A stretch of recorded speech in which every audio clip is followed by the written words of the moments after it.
let's see if this is working. It's live. All right, it's working now. All right, here we go. Hello, everybody. We are back for another episode of Goddess Bible Study.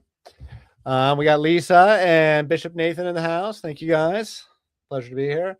If you guys want to read the write-up, it's on my blog on edwarddodge.substack.com.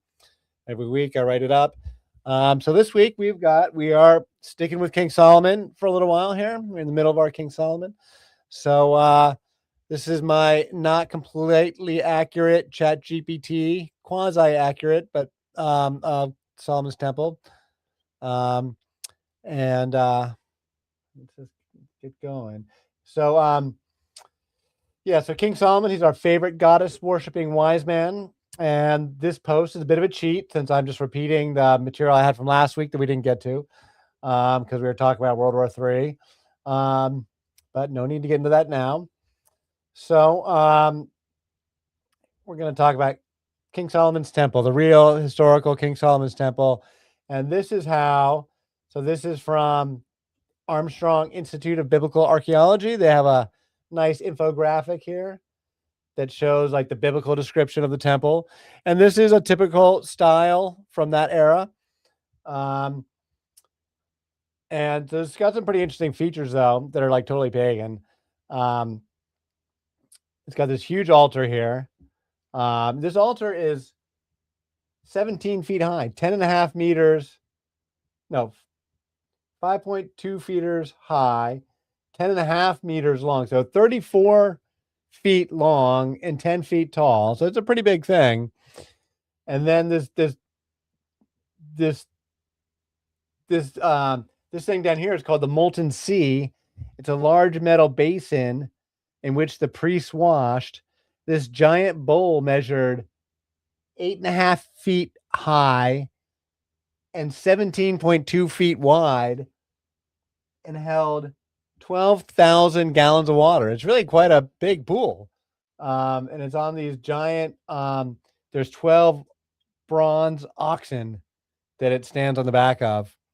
And that's totally like pagan. That was not repeated in the second temple. They've got these other basins for washing animals. And then they got these two big columns that are named. But then inside, so this is the outer courtyard. This whole thing is the temple. And this is the outer courtyard. This is the second. And then you go in the door and you're in the holy place. And this is all covered in gold on the inside. The walls are completely covered in gold. They got 12 menorahs, art on the walls of like plants. And then there's a big curtain. And inside that room is the Holy of Holies. And that's where the covenant is. And these two big cherubim with these like wings that are 5 feet wide. And that's what the Ark of the Covenant was. So the whole thing is meant to be coated in gold, floor to ceiling. So it's both enormously valuable and also like, very bright. And so it'd be overwhelming when you walked in there. And that's a accurate description to the biblical specifications. Any questions before I move on from the graphic there? All right. Just a comment. I mean, it's ostentatious. Yeah. And I mean, they present it as like this is the greatest temple in the most, fabulous city in the world. This is the biblical narrative. We don't know. I mean, there was definitely something going on there was a temple there. There was Temple Mount, and we'll get into a little more how they built all these walls. It's actually quite steep. So the whole Temple Mount is built with these big retaining walls and a big platform, which have gotten expanded out over the years. And so supposedly King Solomon built the original ones, but who knows? Maybe it was already there, and the Hebrews took something the Jebusites had already built, for all we know. If it was still around, it would definitely be one of the wonders of the world, especially if it was covered in gold and all that sort of stuff. I know, wow, right? imagine. It reminds me of a detail I should have put in the text. But anyway, so King Solomon's Temple was the first Hebrew temple in Jerusalem, built around 957 BC. It's somewhere around there. on top of Mount Moriah, where a sacred stone is said to be the location where Abraham attempted to sacrifice his son Isaac. Extensive retaining walls and a platform were built on the steep hillsides to provide a location for the temple, which is known as the Temple Mount. The Holy of Holies at the heart of the temple is over the sacred foundation stone, and that's where the Dome of the Rock is today. And then you can see pictures of it. There's this funky stone there that has some like carvings in it, and supposedly the Ark of the Covenant rested on that stone.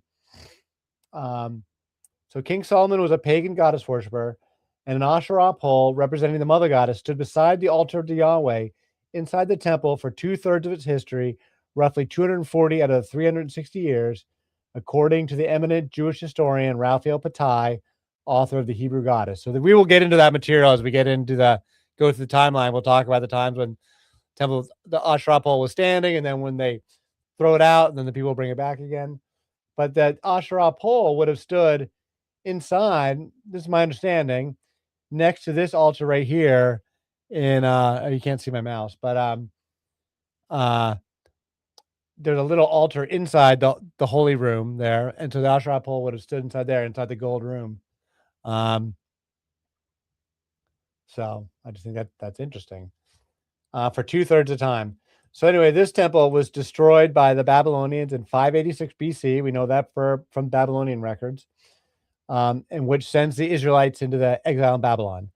The Israelites were allowed to return after 70 years when the Persian king Cyrus defeated the Babylonians, which makes it ironic that today's Israelis are at war with the Persians, but because it was the Persians that let them go back. We were talking about King Cyrus last week. He's a very famous figure. We have the Persian records too of when they let the Jews go back.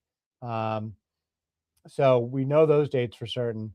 So a modest second temple was restored immediately, but then it was dramatically rebuilt under King Herod around the year 18 BC during Roman rule. And the expanded Temple Mount was the largest religious building in the Roman Empire and among the most grand. Jesus visited this temple in the Gospels and was crucified nearby. The second temple was destroyed by the Romans in the year 70 CE after the Jews revolted. So, yeah, that really grand temple that King Herod built only was really there for like not even 80 years. I thought it was actually longer than that, but that's King Herod is the one who built the expanded the size of the platform to what it is today. So that Jerusalem was then burned down by the Romans, and the Jews continued to revolt. The city was rebuilt by Emperor Hadrian and renamed Aelia Capitolina in the year 130 after the second Jewish revolt. So a temple to Jupiter was built on the Temple Mount, and Jews were banned from the city. So this is something that people never talk about, like unless you go digging into the history of Jerusalem, is that there's a couple hundred years there where it's totally a pagan city. The Jews are banned from the city, and on the Temple Mount is a temple to Jupiter, and there is the temple to Venus right nearby. So, but that would be after Jesus had come and gone. So then in the 4th century, Emperor Constantine converted to Christianity and made Christianity the imperial religion of the Roman Empire. Jerusalem was then consecrated as a holy Christian city, and the temple to the goddess Venus nearby the Temple Mount was sanctified as the Church of the Holy Sepulchre, known as the burial place of Jesus Christ. So the Roman city then later fell into decline and was taken by the Muslims in the year 638 without a fight. They totally just walked right in. The Romans and the Persians had been in a big, brutal war for like 30 years and had beat each other to smithereens. But the war was inconclusive and it was a stalemate. And then there was a plague around that time, and like 1/3 of the population was killed. And so when the Islamic conquest happened under Muhammad, like there was no fight in Jerusalem. They opened the gates and just let them in. There was like hardly anybody even living there, I think. So now back to King Solomon. The original United Kingdom of Israel reached its greatest territorial expanse under King Solomon in the 10th century BC. This is all according to the Bible. He dominated the local tribes to the east, the Ammonites, the Moabites, the Edomites, and sent his armies into Syria as well. He exacted tribute and forced the tribes to labor on his building projects. Palestine, Israel, lies along important trade routes linking Africa to Asia and Europe. So, Israel Palestine has always been valuable real estate. It's not a backwater. It's always been a very important trade route because that's how you get to Africa along the coast of the Mediterranean. And so it was always important. So King Solomon had close and profitable relations with King Hiram of Tyre and the Phoenicians. So the Phoenicians were on the Lebanese coast, and the city of Tyre is still there. We'll talk about them in a second. Very interesting story there about Tyre. So with control of Edom, Israel had ports on both the Mediterranean and the Gulf of Aqaba on the Red Sea, enabling lucrative trade from the Atlantic Ocean to the Indian Ocean. So there's like these two little gulfs that come off the top of the Red Sea. One is the Suez Gulf that they made the Suez Canal out of. And the other one is this other little gulf that goes up to Israel, and it connects in Israel today. And so with having a Mediterranean port and then a port on the Red Sea, you can have this trade back and forth. And that's meant to be the backbone of King Solomon's wealth. So Solomon raised the kingdom to the heights of its commercial potential. He became fabulously wealthy, and the people were very happy. With trade came peace, and King Solomon ruled over a prosperous kingdom. At least that is the story. So from 1 Kings chapter 4, the people of Judah and Israel were as numerous as the sand on the seashore. They ate, they drank, and they were happy. And Solomon ruled over all the kingdoms from the Euphrates River to the land of the Philistines, as far as the border of Egypt. These countries brought tribute and were Solomon's subjects all his life. All right, so we can talk about King Hiram of Tyre. So King Solomon's alliance with the Phoenician King Hiram of Tyre had previously been established by King David, his father. The Tyrians were among the world's great sailors, traders, and craftsmen, and they possessed the valuable cedar forests of Lebanon. King Hiram provided Solomon with all the cedar and juniper timber he wanted, and Solomon paid him in wheat and olive oil. Together they engaged in wide-ranging and profitable trade. So Tyre, I didn't write this up, but Tyre is fabulously interesting. So we were talking about the Bronze Age collapse before, right? And how the Sea Peoples came down and systematically wrecked every city on the Mediterranean coast. Well, Tyre was the one that did not get wrecked, because Tyre in that time was an island. It's not an island today, and we'll get to that. It was an island with this impregnable fortress. It was about half a mile offshore, and it had these fortress walls rising like 150 feet over the ocean. And so it was totally impregnable. And for centuries, nobody could ever get inside the walls of Tyre. And so they survived the Bronze Age collapse intact. And they were really, really clever craftsmen, total goddess worshiping culture. And they were fabulous artists and craftsmen. And they were the first great sailors. And so they were the ones who invented all the celestial navigation. They set up colonies all up and down the Mediterranean, but they weren't colonies of conquest. They were always just trade colonies. And they had like this fair trade policies where they would go and set up all over France, Spain, Italy, and then most famously Carthage, North Africa. These are all Phoenician colonies, and mainly from Tyre. And they got incredibly rich, and they invented the color purple. So the color purple comes from this particular type of sea mollusk, like a little sea snail, that the Phoenicians figure out how to harvest them out of the ocean and then cook them up in this super nasty concoction that they made. And they made this purple dye. And that purple dye was so valuable in the ancient world that it was as valuable as gold. So garments dyed in the purple were like only for royalty and high priests and stuff, because it was so valuable. It was like literally the garments were worth their weight in gold.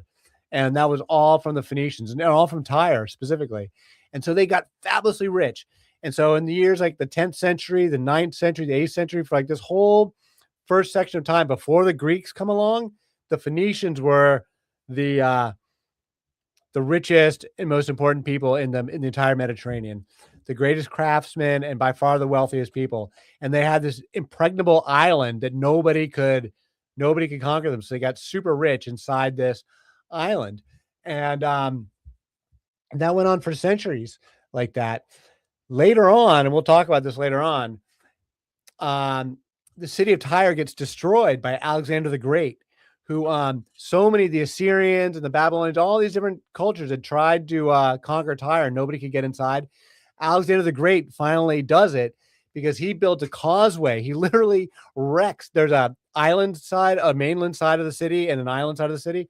So he completely wrecks the entire mainland side of the city. He takes all the rubble and dumps it in the water and cuts down the cedar forest and literally builds a causeway all the way out to the island. The whole time, like, they're fighting back from the island. They're like trying to burn him down. They're shooting arrows at him and sending out ships at him and everything. But Alexander the Great fights all the way, builds this causeway for like 6 months or something, and fights his way all the way to the island. And Alexander the Great personally leads his men over the city walls, and they sack Tyre and kill like 30,000 people in one day because they had insulted Alexander earlier on. And so he sacks the entire city. And to this day, Tyre is a peninsula. Like, the causeway filled in, and it never was an island ever again. And people still live there. It's really interesting. The name Phoenician as well was it's come from a Greek word Phoeniki, I think is how you pronounce it. I probably butchered that, but that's associated with their purple dye as well. So they were very known for that purple dye. They were the only ones that could make it at that time. So the Greeks were trading off then. So it's pretty cool. But yeah, Alexander the Great, he took out a lot of people. He was the conqueror of the time. Some people seen him as a literal god. Some people did. He was a god. I mean, after he became pharaoh, he was a god. Yeah, the color purple is right. So the phonetic alphabets that we have, so the Hebrew and the Greek alphabets are copied from the Phoenicians. The Phoenicians invent the phonetic alphabets we still use to this day. 26 letters, or it's less than 26. They didn't have vowels, but letters based on sounds that comes from the Phoenicians. The phoenix, the bird that burns up and is born again, that comes from the Phoenicians because they were so rich. With the exception of Tyre, all the cities on the mainland, Sidon, Byblos, there's a few of them, of these Lebanese cities, they would get sacked periodically. And the Phoenicians were great sailors. So they would take all their riches and just like leave in a boat and like wait for the invaders to like be done sacking the city. And then they'd come back and rebuild the city again. And that's where you get the idea of the Phoenix, because like that was like the way they survived being raped and pillaged over and over again, is that they would just like flee with their wealth and just come back later on. And so the Phoenix bird comes from the Phoenicians. So much stuff. They're really super interesting. And then they were, of course, great rivals to the Greeks, great rivals to the Romans. So after between the Assyrians and the Persians and all these different conquerors that come through and conquer the whole region, the Lebanese, Phoenician cities all, ultimately pay tribute. But Carthage, which is one of their colonies that gets established around this time period, they become they were the biggest city in North Africa, the other next wealthiest city, and the biggest rival to the Romans. So like their legacy lived on for a really long time. These are great stories. Thank you. Also, Yeah, the these are Euphrates fun. River you mentioned, that was used for piracy. What's that? The Euphrates River that you mentioned before was also used for piracy, especially with the Canaanite raiders and such as the Phoenicians as well, as they were good raiders and also traders as well, very known for trading. But a lot of the sea people used that Euphrates River for raiding. Semitic people go out raiding Egypt and even Greek cities as well. Also, Greeks used it too to go raid them as well. Vice versa. Everyone raids everyone. Right. So this is about the trading. So this is 1 Kings 9. King Solomon also built ships at Ezion-Geber, which is near Elath in Edom on the shore of the Red Sea. That's the port I was talking about. And Hiram sent his men, sailors who knew the sea, to serve in the fleet with Solomon's men. They sailed to Ophir and brought back 420 talents of gold, which they delivered to King Solomon. So about the Tyrians as sailors, they were also these fabulous sailors. They were the first people to really sail outside of land and learn how to navigate by the stars. And so they sailed all up and down, out past the Mediterranean, out in the Atlantic Ocean. They sailed up to England and were trading as far north as England. And they also circumnavigated Africa around 600 BC, 650 BC, or something like that. This great, famous Phoenician sailor circumnavigated Africa And these guys easily could have sailed all the way to Americas. And there's a lot of people who think that, 1,000 years before Columbus, or even 2,000 years before Columbus, that the Phoenicians totally had the capability to sail to America. And plenty of people think that they did, or their descendants did, long before Columbus. They definitely had the capability by 600 BC.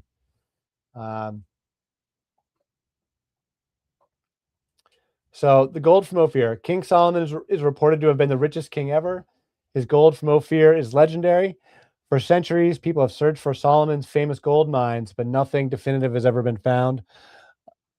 King Solomon was said to be so wealthy that he used gold plates, goblets, and utensils, and that the people of Israel did not even bother using silver because it was as common as stones. Solomon amassed massive stores of gold, thousands of horses, cavalry, men, and chariots.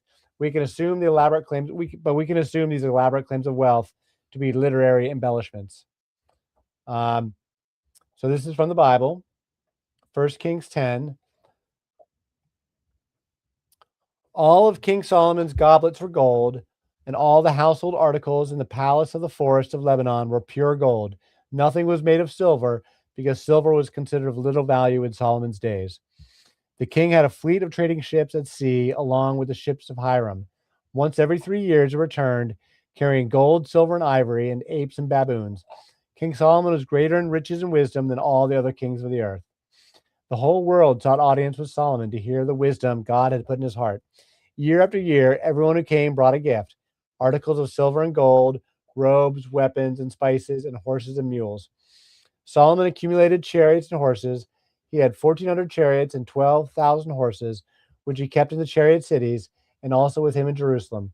The king made silver as common in Jerusalem as stones, and cedar as plentiful as sycamore fig trees in the foothills. Solomon went on an extensive building campaign throughout the country. According to the Bible, he built garrison towns for his cavalry and the fortified cities of Hazor, Megiddo, and Gezer, along with impressive water conduits that allowed cities to withstand sieges.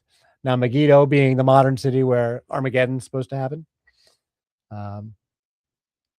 Solomon was especially lavish with his capital, Jerusalem. He built a great wall and terraces to support the buildings and paid particular attention to the new temple and the royal palace. Solomon also built temples and tolerated the worship of foreign gods by travelers and visitors on trade missions. Solomon put thousands of men into forced labor to build his palace, his temple, and his other civil works. So from the Bible, 1 Kings 9, Solomon conscripted the descendants of all these people remaining in the land, whom the Israelites could not exterminate, to serve as slave labor, as it is to this day.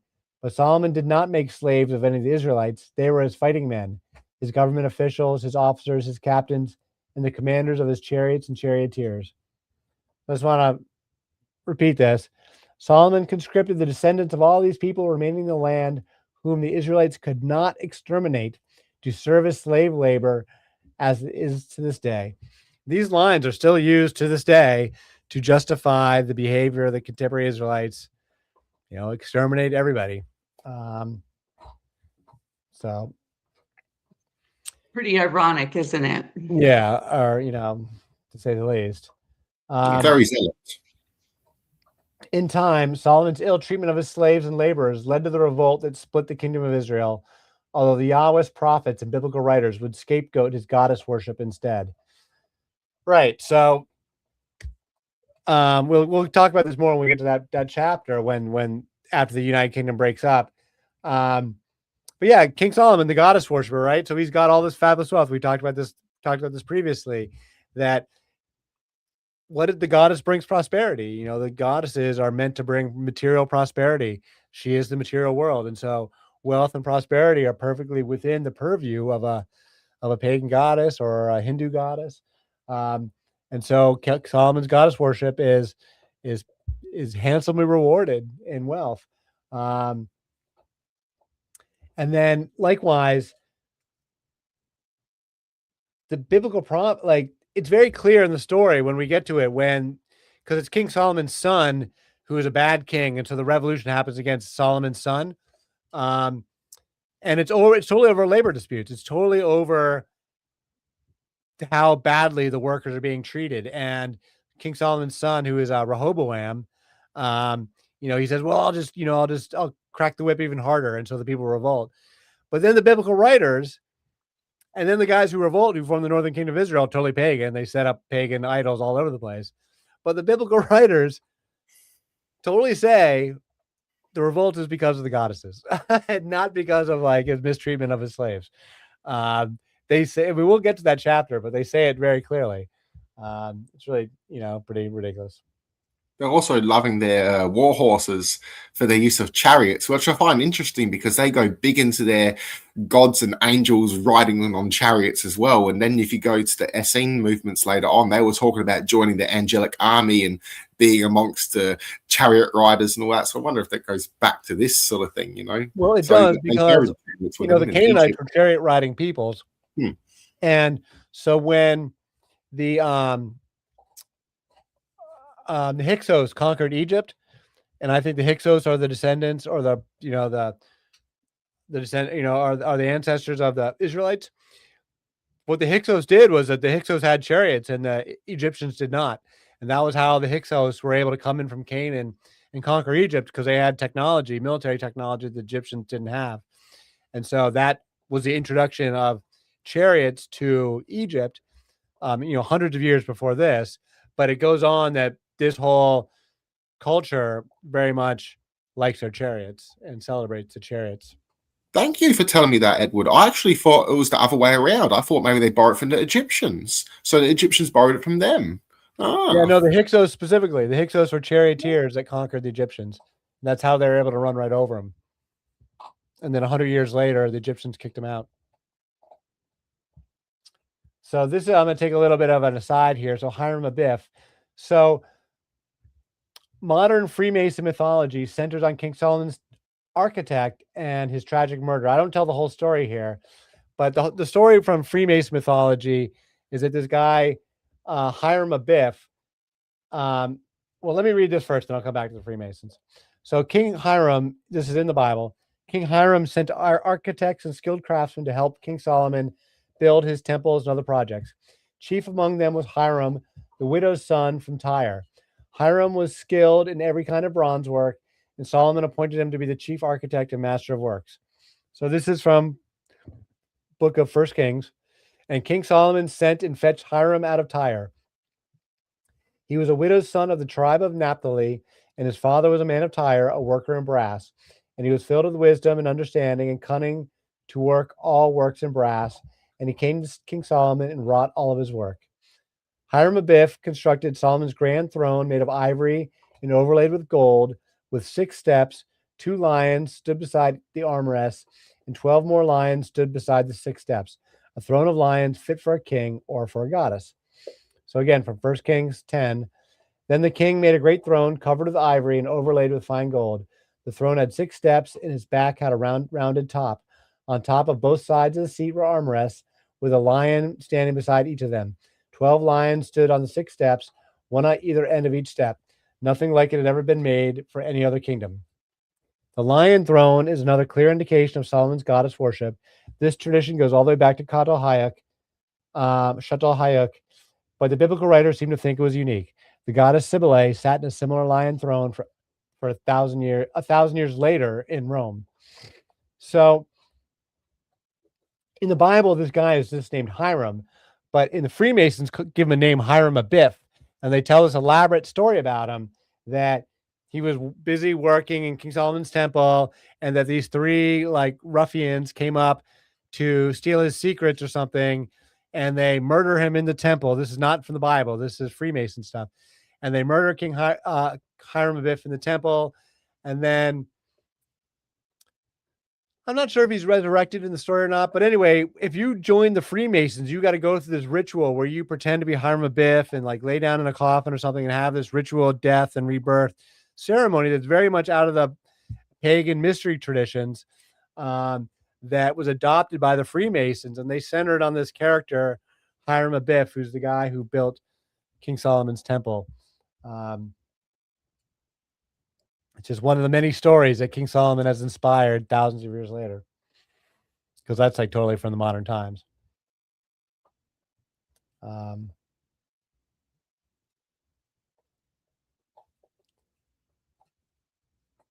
All right, so this is King Solomon's temple. I should have mentioned this in the history part before. We know from the Bible and also from archaeology in the year 905. So after King Solomon dies, but while his son, around the same time as the revolution happens, when King Solomon's bad son was the king, the Egyptians raided Canaan and they conquered Canaan for a while. And we know it from the Bible and also from Egyptian mythology. And so in the Bible it says they took everything out of the temple. And so, but they don't, but he says they took all the gold, but then it just says that they took everything. And then the Ark of the Covenant disappears from the narrative at that point. And so, where the Ark of the Covenant is this big mystery, right? So a lot of people, there's a tradition that it's in Egypt to this day. And we'll get to that when we talk about the Queen of Sheba. But that Egyptian military campaign really did happen because we have the Egyptian records of it. And it talks about them attacking every city in Canaan. But the part where they attack Jerusalem is damaged on the stele. And so you don't get to see it. So we don't know. We don't have any record of was there any gold in the Jerusalem temple, because it has them listing every other town in the area and conquering them. But the part where it says Jerusalem is damaged and you can't read it. And so nobody knows. It's this grand mystery. Because you would think if it was as rich as they said, the Egyptians would have made a big deal of taking all the gold out of it. But we don't have any record of the Egyptians saying there was any gold there at all.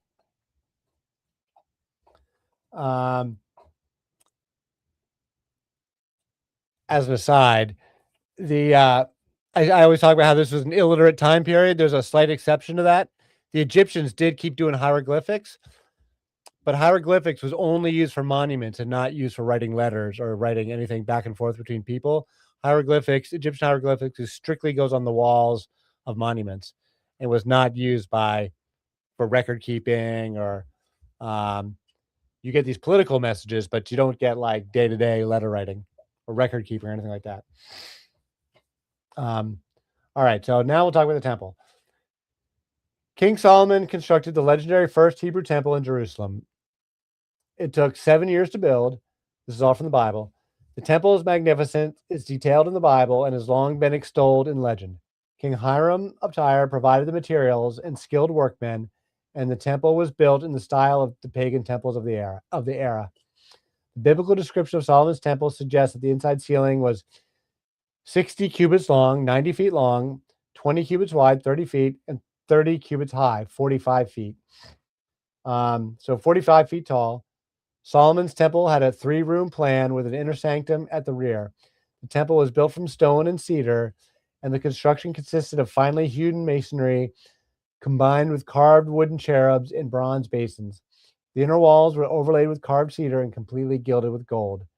In the Bible, it says they built it without making any sound at all, even. Never heard the sound of a hammer. The temple was decorated in a Garden of Eden motif of cherubs and verdant vegetation, palm trees, open flowers, pomegranates, gourds, lions, and oxen. The cherubim appeared like angels with wings. There was a pair of large cherubim statues that guarded the Ark of the Covenant in the Holy of Holies, the interior room where no one was allowed to enter except the high priest. The plans of the building were Phoenician in origin, and the materials, skilled workmen, and architects were delivered by King Hiram of Tyre. Archaeologists have uncovered pagan temples virtually identical to Solomon's from the same era. For example, the Ain Dara temple to Astarte in Syria has the same layout and was operating from 1300 BC to 740 BC, the same period as Solomon's temple. All right, so this is from the Bible, 1 Kings 6. The inside of the temple was cedar, carved with gourds and open flowers. Everything was cedar, no stone was to be seen. Solomon covered the inside of the temple with pure gold, and he extended gold chains across the front of the inner sanctuary, which was overlaid with gold. So he overlaid the whole interior with gold. He also overlaid with gold the altar that belonged to the inner sanctuary. He placed a cherubim inside the innermost room of the temple with their wings spread out. The wing of one cherub touched one wall, while the wing of the other cherub touched the other wall, and their wings touched each other in the middle of the room. He overlaid the cherubim with gold. On the walls all around the temple, in both the inner and outer rooms, he carved cherubim, palm trees, and open flowers. He also covered the floors of both the inner and outer rooms of the temple with gold. When the priests dedicated the temple and brought the Ark of the Covenant into the Holy of Holies, a thick cloud of smoke, the Shekinah, filled the temple and prevented the completion of the rituals. So in 1 Kings 8, the priests then brought the Ark of the Yahweh's Covenant to its place in the inner sanctuary of the temple, the most holy place, and put it beneath the wings of the cherubim. When the priests withdrew from the holy place, the cloud filled the temple of Yahweh, and the priests could not perform their service because of the cloud, for the glory of Yahweh filled his temple.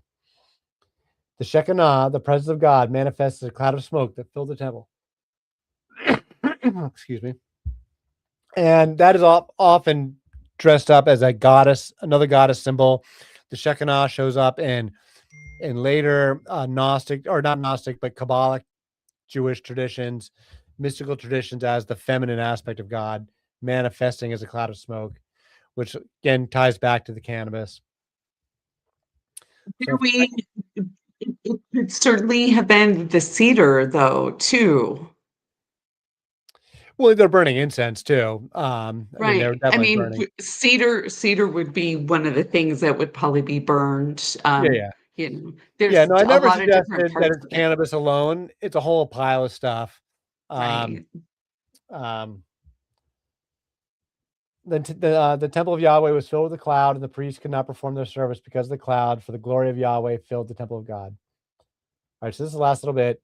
All right, any comments there on the decorations or the smoke? I have one last little bit to share, and then I think maybe the decorations. I wonder if it was full on existing and stuff the way they describe it. I think more than likely some of the gold would have been painted. I think more than likely have been the case. 'Cause, it would have been so expensive using that, no doubt, for the material, the time. I find it ironic the no mentioning of a hammer. They're definitely trying to state that as a divine building. So it's very interesting that they got that. But I'm big for the cannabis smoke. They were mixing it with everything. They were mixing with frankincense and myrrh. Even the Zoroastrians were mixing it with opium, and wow, that would have been a high and a half. I know, right? To receive their visions and dream visions. But so hearing about the inside of Solomon's temple makes me think of a certain political leader that resides in a certain White House. Right, gilded with gold everywhere he goes. Yeah, I mean, not like it's real gold, though he tries to say it is, but like it's that same kind of thing. I think he fancies himself after Solomon. Yeah, I mean, I definitely. I mean, we don't need to talk about the World War III stuff anymore. But I do think that he gets wrapped up in these messianic visions. I think for sure, and obviously, like it's a decorating style, to have a gilded palace, and King Solomon's wasn't alone.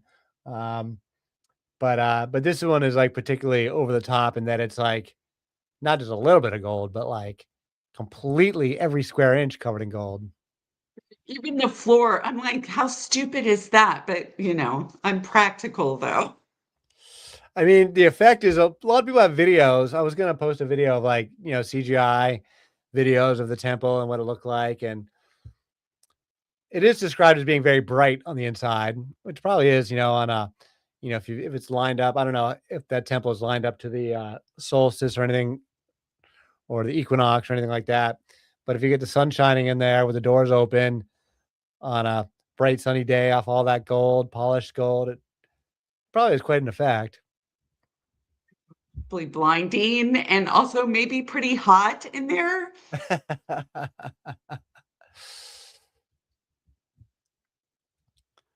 I mean, I take all this stuff to be embellishments. I can believe there was a real King Solomon. I can even believe there was a United Kingdom. I have no reason to believe that it was ever as rich, because it just doesn't show up in any corresponding archaeology or corresponding scholarship about anybody else talking about Jerusalem being rich anywhere else, and there's just no corroborating evidence for it whatsoever. We know they were there. We know the Israelites were there. perfectly happy to believe there was a Temple Mount and a temple and a real King Solomon and a real King David. But I don't think that they were. I take all of that as just a wild embellishment. It all reads as a wild embellishment. Even as a kid, I thought it was like a wild embellishment, you know? So final little bit. This is actually one of my favorite little details. This is our final bonus. Deep down inside of one of the retaining walls. So there's multiple layers. If you look at the outside, the walls of the Temple Mount today, there's these big walls. There's actually multiple layers of walls from previous platforms. So the Herodian walls are the most outside ones, but there's a couple layers in. And on one of the internal layers, which would indicate Phoenician, they have this absolutely enormous stone, one of the largest cut stones ever used anywhere, 570 tons, and it's like 30 feet long, similar to what they found at Baalbek, Lebanon, which would again come back to it being Phoenician architecture. And again, just like the stuff I saw in Peru with the megalithic stones, the academics just chalk it up to whatever the last culture they saw and not like anybody before. So the academics are always like, oh, it's Herodian. But like the Herodians were Romans, and the Romans have no records of moving anything so big. And the Romans took really good records. We have like lots of good records and from Roman times. And, you know, they were very skilled engineers and kept written records of the engineering tasks. They didn't move anything close to 570 tons. And they certainly didn't leave any records of it. So this stonework, you know, is thought to be Phoenician. So anyway, let's see if you guys can see this little bit of a video. Can you see in this right here? You can see my mouse. This whole thing is one giant stone that's like 30 feet long and like 15 feet tall. Let me see if 17 BC, these stones were placed here. The type of stone that the giant stone is made from, is a stone root to look at the giant stones, we hope. So let's see what we see here. Now, I must remember that they say this is like 19 enormous BC, long these stones were placed here. rock. Type of stone that the giant stone is made from is actually a different type of limestone as the bedrocks. People have claimed, oh, they just carved it out of the bedrock here, but it's not. It's a higher quality type of limestone. Can you guys see that? Yeah, that's just one giant stone. So I dig all this megalithic, ancient mystery stonework that nobody knows how they did it or how they moved it. I think this stuff is fun. It's not even at like the lowest course even. It's like they had to like lift it up, and it's just like absolutely enormous.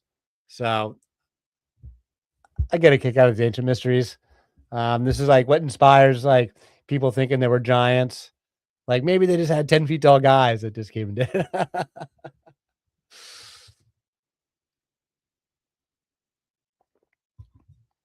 So anyway, that does it for what I've got prepared. Is there anything anyone wants me to keep on the screen, or we just open up the discussion? I was fascinated with the big giant stone. Like, wow.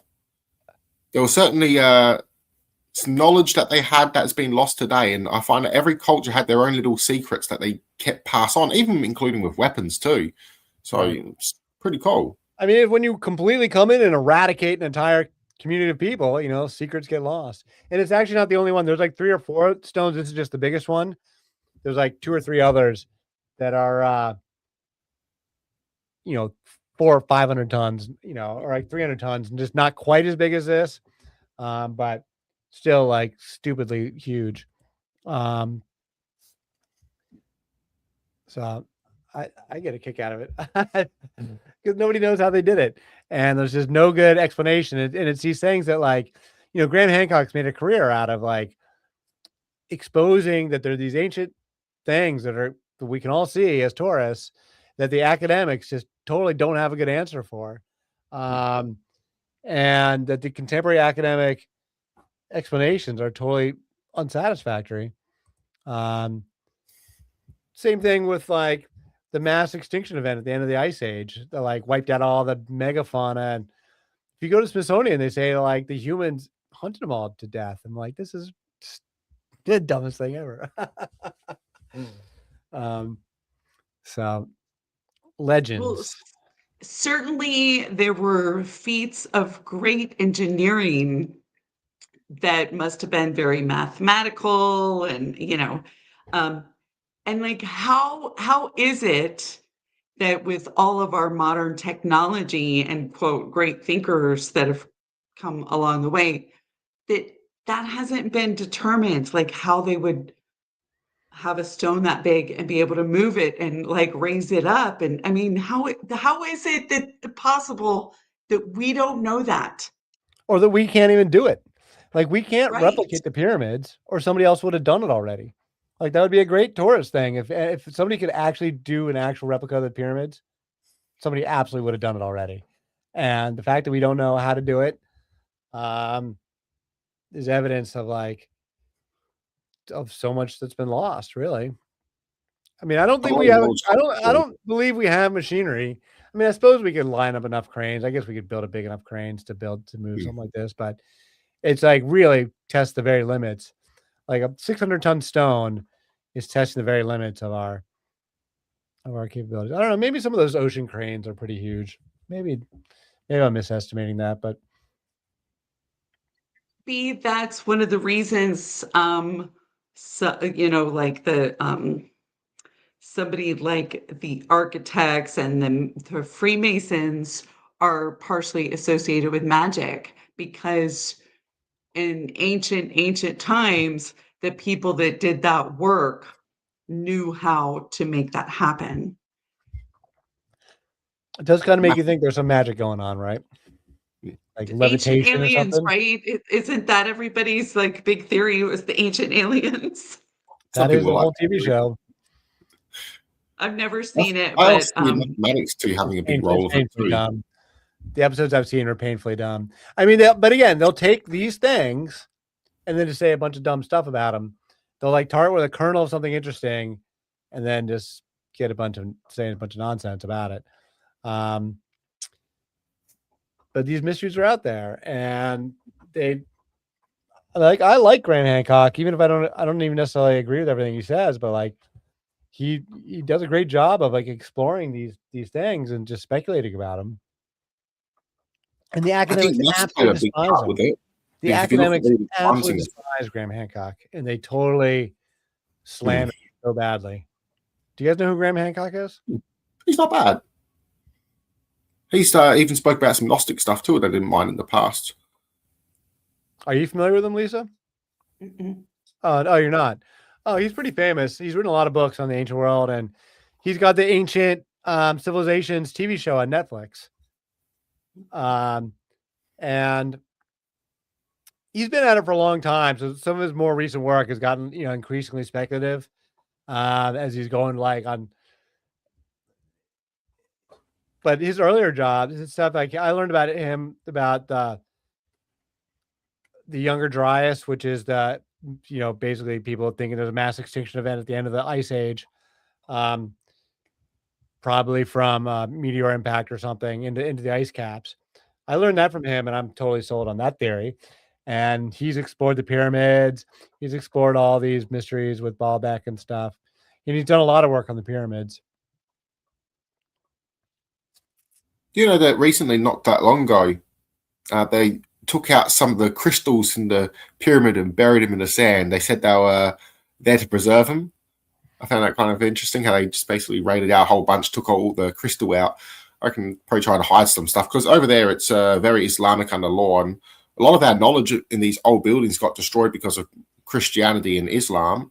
So they did not like a lot of that stuff. They had a big hatred on maths early on for some reason, like not the earlier Christians. When around 2nd century, they had a somewhat dislike for it, which is ironic because even their building projects had a huge thing with maths. Maths was seen as sacred. It was seen as language of God or the gods or even an angelic language. So it's kind of ironic that they kind of went to war on maths and now we lost a lot of this knowledge. So You're saying Christians did? yes, as well. So St. Augustine, who was a previous Gnostic who basically joined the Catholic Church, condemned the Gnostics. He condemned maths. He's one thing responsible with the 666. Yeah, he said it was demonized and that's because Gnostics would meet up in secret, and so did Pagarians. They'd meet up in secret to discuss mass, and so he was calling these cults evil. So they wanted to separate themselves altogether from any of these groups, and so they just demonized them, and they just demonized maths, and it's like, wow. So, yeah, the destruction of the world of science. Huh. I mean, the Christians definitely sent us like maps, like geography maps, like for travel. Oh, maths, like, timesing up and all that. Numbers. Oh, math. Yeah, math. So Okay, they demonized that for a bit, yeah, which is ironic. That makes more sense. The Islamic world is very touchy about any archaeology, and they've not allowed archaeology on the Temple Mount. The only archaeology that's been done on the Temple Mount is on the Jewish section, and because there's all these rooms underneath the platform. There's like all these stables and all this, like, there's all sorts of stuff going on underneath the Temple Mount, and the Muslim leadership won't allow anybody in. I don't even know if they go into it themselves. And then they did a bunch of damage at one point, like in the 1970s or something, where they did some renovations, and they were just like ran roughshod through it and were like dumping it all out into a trash pile. That everybody, all the Israelis, all completely freaked out. And the Israelis did archaeology on the trash pile that the Muslims had created, but the Muslims seemed like they were, like you were mentioning, like they're trying to like bury any evidence that might undermine their depiction of history. And it's a shame that they do that nowadays. And they did demonize maps too, by the way. I actually forgot about that. Don't know for how long, for a little period. And that was mostly to do with anyone proposing a globe Earth, because they were big on the world was flat. And yeah, so that was seen as heresy. So you could only make certain maps. You couldn't make theorized maps of certain locations that hadn't been discovered. So that's kind of weird. So do you know who figured out that the Earth was round? I know that they spoke about, not the modern world, I know they spoke about in ancient past, they had theories of it too. Like the Greeks thought that it was round as well, and they thought that it could be a twin Earth that was round to help it spin. It was the Phoenicians who figured it out. It was the sailors. It was the people who sailed outside the sight of land. So you got a complete horizon around you. It becomes totally obvious that the Earth is round because you get what they call the lighthouse effect. That when something tall emerges from over the horizon, you see the top of it first, and then as the horizon rolls down, it'll go from top to bottom, reveal it top to bottom. If the Earth was flat, you would see the top and the bottom the same, and it would just get bigger. But since the Earth is round, objects reveal themselves over the curve of the Earth. So once people started sailing, the Phoenicians were the first people had been going in boats for a long time, but they didn't go outside of the sight of land. That took another layer of courage, and it was the Phoenicians who were the first people to routinely sail out past the horizon and do celestial navigation. And they were the ones who figured it out even before the Greeks. But then the Greeks did all the actual, like Pythagoras, whoever it was, did their little experiments with the sticks and the shadows and equinox and all that stuff. And then they were able to do mathematics to say what the circumference was, or at least get a rough idea of it was. But the idea that it was round at all, it comes from sailing. It 100% comes from sailing. The people that thought of flat Earth were people that never went on a boat. Makes a lot of sense. But as soon as you start going out on a boat out past the horizon, it's totally obvious that the Earth is round. Like you can show it to a child and they can see it. Also, the Greeks borrowed from the Phoenicians quite a fair bit, so that also makes a lot of sense there. The Greek and Roman sailing all came from the Phoenicians for sure. Yeah, makes a lot of sense. And that would explain why some Jews believed that the world wasn't flat and while some did. And that would explain, you had ones that were sailors and ones that didn't. And that would be borrowed from the Phoenicians too then. So cheers for putting that together, Edward. Yeah, all the Mesopotamian people, they weren't sailors. That's why they were flat earthers. They were also the ones that really essentially invented math or discovered math, if you will, created it. They were the ones that math came out of Mesopotamia. A lot of it did, yeah. All the base 6 math with 360-degree circle, that all comes out of Mesopotamia for sure. And I guess they did 1 through 10, but without a 0. The 0 comes later on from India. The base 10 math, I think, develops over time, but the base 6 math, that definitely comes from Mesopotamia. And I'm not really an expert on all all the various ins and outs. And then the Muslims added a bunch to it. You get algebra. That's an Islamic word, but they learned it from India. They learned the zero from India. Team. So, but yeah, so this is all fun stuff. It's I mean, so why are they doing, King Solomon serves like a very particular purpose in the biblical narrative. He opens up the book of Kings. And so we got first and in our Bibles, it's first and second Kings, but all the kings of Israel and Judah, their stories are told in the book of Kings, and King Solomon opens up the book of Kings. And so the biblical writers are establishing him as he's the standard bearer by which all other kings are judged. His wealth, his prominence, his armies, all of it. And he's greater than the the great Assyrian emperors that were like around, or the Persian emperors, because the Bible doesn't get written until centuries later. And so they're comparing King Solomon to the emperors of their time. Who is it that has a really elaborate theory about this? Famous Israeli, I can't think of his name right now. Can't think of his name, but he's a contemporary Israeli archaeologist, academic, who's got a very elaborate theory on all this stuff. And he says that basically King Solomon is modeled on Salamander. He doesn't even think, who's one of the great Assyrian emperors, who was at his time the richest guy that anyone had ever seen. And he was more contemporary to when the stories were actually being written down. And so he's saying that they're just taking whatever they see on this Assyrian emperor and attributing it to King Solomon. And then raising King Solomon a little bit more than him. And that's just sort of the literary embellishment that they're using to make King Solomon be that their guy is the greatest guy ever. It's all propaganda, I mean, and that theory makes so much sense given everything that we've seen. Like it's, and when things were written and the historical context and everything, that like it's a book of mythology, so much of which is borrowed from these different cultures over time. And like whether it was appropriated or stolen or borrowed or what have you, right? I mean, and I guess the good thing about that is that means it's common history to pretty much everyone in the world, right? But that the approach that people take and the what they're taught about what's written in the Bible and how it's, the truth and everything, people get so upset when you start to point out to them the historical context of things, or I mentioned to somebody the other day, of course on social media, on Instagram, and it was about goddess culture. And anyway, so I made some comments about like, here's the truth of things. Here's like put it into historical context and so on.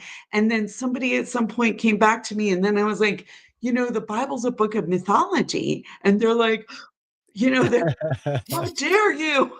Like, but that's what it is. It's not a history book exactly. I mean, it sort of is, but it's just so funny how people treat it. The And authoritative word of God, the authoritative word of the creator of the universe. And so people derive authority from it. And without this authority, their entire worldview, for certain people, they built their whole worldview around, this being the authoritative word of God. And but God didn't write it. I know it's written by men, totally written by men. Yes.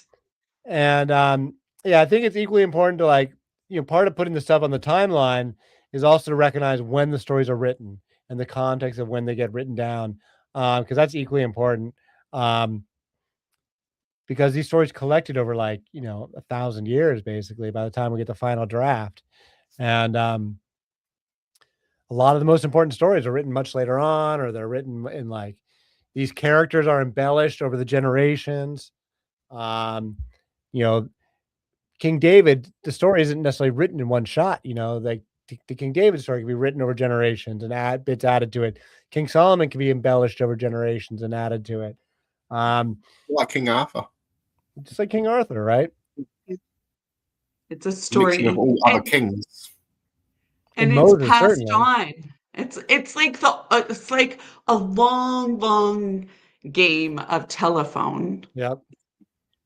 Yeah, But it's political propaganda telephone. Yeah. exactly. Like if you look at their culture, you'll see why a lot of their kings were priests and the high priest. Before King Herod, their high priest was the king of Judea. So, yeah. Trippy. You don't see that very often in many other cultures. You know, it's usually separate, the priesthood and the royal family. But in this case, it's purely one and the same. So, Right. Wow. Weird. Exorcist. Well, is that during the Hasmoneans? I would say so, yeah. Hamasseans, they would be in the priest linked up with it, so that would be where it began. There is legends though King David or even Solomon were exorcists as well, so but you know, that's also a lot of that's mythology. But yeah, I'd say around the Hamassean dynasty. I can't say anything before that really. But yeah, around that sort of time. So they were priests. So just trippy as. What time frame is that? Under Greek rulership, so when they were under Greek subject rule, and the Maccabees would revolt against them, and they were viewed as the Greek rule was crumbling down, and before the Romans really took firm control, the Hasmonean kingdom was the second kingdom of Israel. Now we're in the third kingdom of Israel.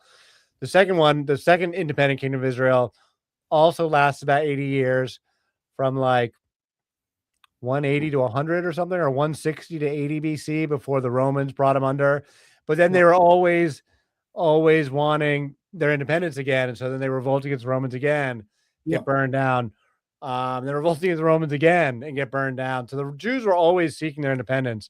I'm some wondering, converted to the Roman army, joined the Roman army. There were even Jewish Romans that attacked other Jews during the Second Temple. One of them was one of the commanders was actually a Jewish man who possibly left his faith, and then we had another one that was recorded joining the Roman army. He was a nephew of Philo of Alexandria. So I feel that crazy. I only recently discovered that. What I'm wondering though is like, did they get this idea of making like the king or the ruler a priest somewhat from, like, say, the Egyptians who, you know, their rulers were gods, you know, in a sense. Do you know what I'm saying? Yeah, I think that make a bit of sense. Some borrowing out of Egypt for sure. Like Akhenaten, for instance, he was like basically a priest and king. Right. And like they're channeling gods or whatever. Yeah. So the one thing with the Hasmoneans is the Hasmoneans is when they really become the Jews as we know them, because they were still fighting over the polytheism and really whether they're going to become monotheistic or not for a long time, up until it's during the Hasmoneans when they really settle into like the Torah, and they create synagogues to study the Torah, and they really commit. I think the idea of I think they've been fighting about this stuff for a long time, one God versus polytheism. I think this fight goes on for many centuries, but it's in the Hasmonean kingdom, and that second kingdom, where they draw the line and they become the Jews as we know them, and they remain the Jews as we know them after that. But it's the scholarship is very murky between the Hasmoneans from the time of the first temple when that whole Persian period, when after King Cyrus says you can go back to Jerusalem, but before the Hasmoneans in 180 or whenever it was 160, there's like 300 years there where it's very, very murky, and we don't have good records, and the records we do have indicate that they continue to be polytheistic. Like the archaeology has that they were all idolaters, that they have idols in the houses. We've got letters coming from Egypt, Yahweh and Anat. So they were still polytheistic. And it's well understood that within the Hasmoneans, there was an internal dispute within the community whether they should be more Hellenistic or less, and should they syncretize with the Greek and Roman world, or should they hold out on their own in their own fierce way? And it's very reflective of the fights they're having now. That like no, we're Jews and we're different than all them, and we're going to be different, and we're going to embrace being different, and we're going to get our independence. And we don't want to assimilate. We don't want to merge cultures. We don't want to be like the pagans. We are different, and we're going to be different. But like only half the people wanted to do that. Like half the people were like, no, let's assimilate. Perfectly happy to assimilate with the Romans. We like Mother Goddess. We like all the goddess stuff. Like not everybody was sold on monotheism within the community. And so they had a big dispute within the community. And then once the monotheists won, these zealots won, they revolted against the Romans and got, beat down for it. But like monotheism has always been a tough sell, man. And it's always been enforced with like violence and stuff. Cause like half the community is like, no, I'm perfectly happy with Mother Goddess. We like Mother Goddess. Like even their diet too was different. It wasn't fully enforced until they started coming into power, and slightly after them, even slightly after Jesus' time, that was when it's fully enforced. We still had Jews eating catfish, and that was meant to be not kosher because it didn't have scales. But they were eating it. They just weren't eating shellfish, but they have found some with the more Hellenistic ones that were, even pork, which is meant to be not kosher at all, So, but yeah, it's trippy. So fascinating. Isn't the rise of monotheism, doesn't it have so much more to do with people, I should say men, right, coming into positions of power and using that to wield power and to, like rule over people, 100%. and like enforcing that on people, forcing and enforcing that onto people in order to, consolidate power and that sort of thing. It wasn't like, it seems to me it wasn't as much about like the belief system as it was like this kind of like way to assert their power No, you're more completely correct. I effectively. mean, centralizing power and authority, political power and authority in one temple with one priesthood, one God, one king, one priest, one temple, centralizing the power and the authority in the hands of one crew. It's all about centralizing power and authority, 100%. But that's why the goddess is a threat, because she inherently is not under the power and authority Universal. universally. And she's everywhere. And she's everywhere. But it's what in many ways they're trying to do right now though too, right? Like with the Heritage Foundation and them writing like Project 2025 and this sort of like white Christian nationalism. But then now also it's like teamed up with Israel They're and definitely want an Netanyahu. empire. Like they're trying to build an Yeah. empire and take over the world. There's no question about it. They're Like trying it's clear what their agenda is they're clear. still at it. They're Take still over at the it. But world. this time they're like being really stupid about it. I mean, it comes right out of the British Empire, what they're doing today. They absolutely want to take over the world, and divide and conquer is the main strategy, and they use it on us. And so keep the people fighting amongst ourselves about dumb shit like racism and other dumb stuff. But the Marxists are just as bad. Marxism also is a centralized power and authority model. They claim to be for the people, but actually it's like totally centralized power and authority in the hands of a little small political group that takes over everything for themselves. So the Marxists are just as bad. The communists are just as bad. But yeah, as I object to all these centralized power and authority models. I've always been a libertarian. This is why I like the goddess stuff politically, is because like it represents a political challenge to literally like fundamentally believe the 21st century is a battlefield of religion. Like the Muslims are going to be the ones who, like, back to this World War III stuff, between the Taliban and the Iranian Islamic, they're the ones who are going to defeat the empire, not the socialists, not the Marxists, none of the secular movements. They all folded or got corrupted or failed or were defeated. The movements that will succeed in defeating the empire are these religious movements. It's the Muslims, and they're gonna win. And at least in the Persian Gulf, right? And I'm not saying globally, but it's going to inspire them to keep on going. And the Christians are going to respond to the Muslims, and then they're going to be fighting, and the liberal atheists are just going to be left in the dust. But the goddess can go toe to toe politically. If like people were organized around it, you actually can literally make the argument that God has a mother. The God of the Bible has a mother, and she has authority of her own because everything God creates, she destroys. She's the most powerful force in the cosmos. The goddess is the mother of God. She's more powerful than God. And you can make that argument credibly, logically, theologically, metaphysically. The Hindus have been saying for 5,000 years. This is not a new idea.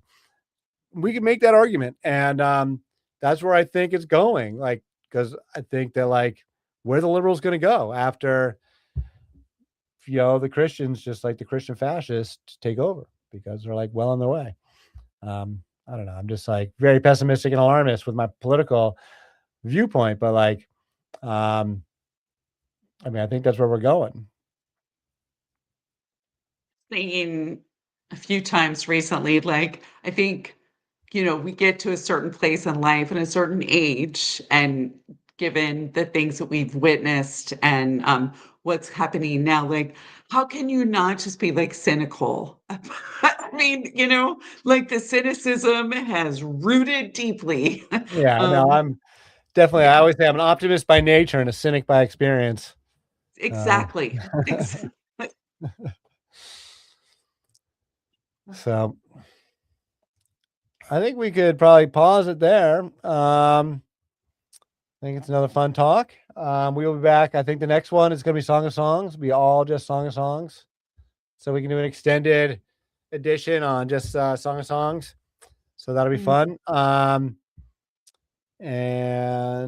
yeah. So thank you, Lisa. Thank you, Nathan. Any last comments before we close out here? Lovely chat. Lovely seeing everyone. Yeah. Cannot wait for Song of Songs. All right. Song of Songs next week. Okay. Very good, guys. Talk to you later. Okay. Thank you so much. Sure thing. Good night. Thank you, guys. Bye.